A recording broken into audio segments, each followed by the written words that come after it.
Mga kababayan, na magandang umaga. Ating pag-usapan ngayon yung nangyayari sa ating bansa na talamak yung korupsyon kaliwat kanan. Kahit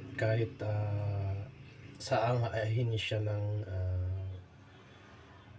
kahit saang ahin siya, talagang mayroong mga pangungurakot na nangyayari. So, ano na ang mangyayari sa Pilipinas? Makakaahon pa ba tayo?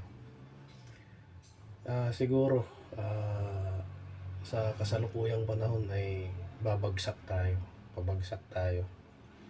Dahil nga lahat ng mga buwis na ating iniipon para lang makaahon yung bansa natin ay napupunta lamang sa bulsa ng mga ilang mga may kapangyarihan sa gobyerno.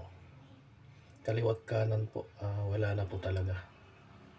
So nakakalungkot po dahil tayong mga ordinaryong mamamayang Pilipino ang apektado dito. Sila ay hindi nila yan nararamdaman dahil may mga ipon ang mga yan. Pero tayo na binabagtas natin yung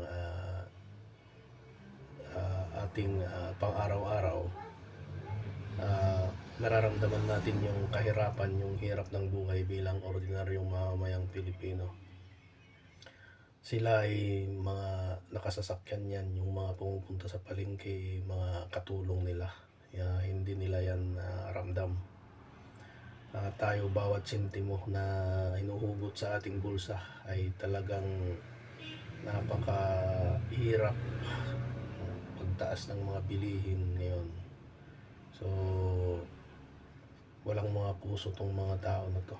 So, paano na lang mababago yung sistema natin?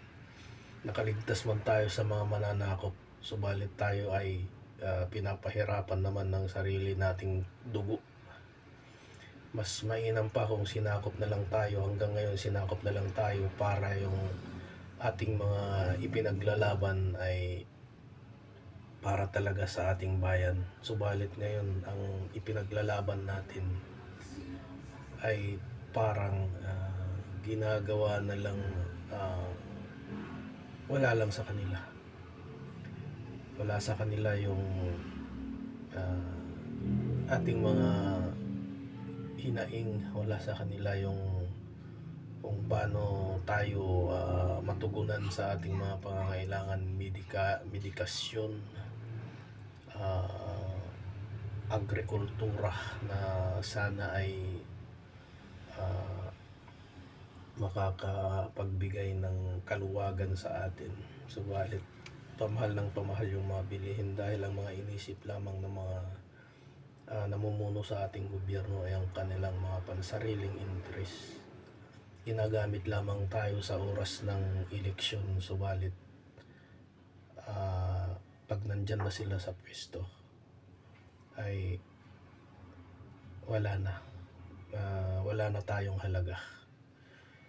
So ayan po, nilalabas lamang po natin ang ating saloobin hinggil dito sa mga nangyayaring kabulastugan na meron sa ating kasalukuyang panahon. Hindi man ito ngayon lang, subalit yung mapusok talagang lantaran ay talagang dito natin naramdaman.